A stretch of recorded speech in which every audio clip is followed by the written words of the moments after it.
أعوذ بالله من الشيطان الرجيم. بسم الله الرحمن الرحيم. الذين ينفقون أموالهم بالليل والنهار سرا وعلانية فلهم أجرهم عند ربهم ولا خوف عليهم ولا هم يحزنون.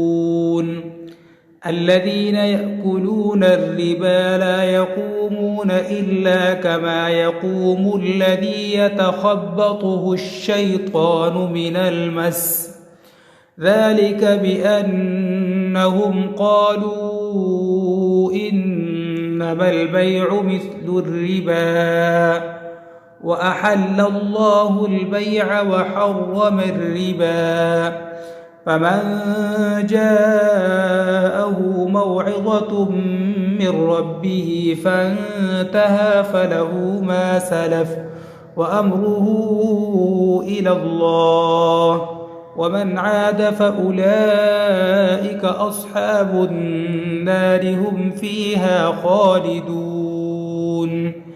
يمحق الله الربا ويربي الصدقات والله لا يحب كل كفار أثيم. إن الذين آمنوا وعملوا الصالحات وأقاموا الصلاة وآتوا الزكاة لهم أجرهم عند ربهم ولا خوف عليهم ولا هم يحزنون.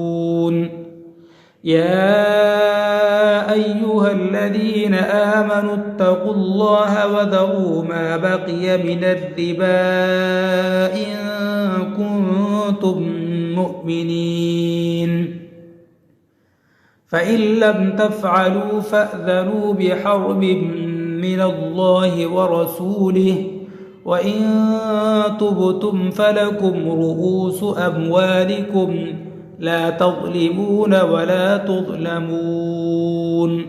وإن كان ذو عسرة فنظرة إلى ميسرة، وأن تصدقوا خير لكم إن كنتم تعلمون. واتقوا يوما ترجعون فيه إلى الله ثم توفى كل نفس ما كسبت وهم لا يظلمون. صدق الله العظيم.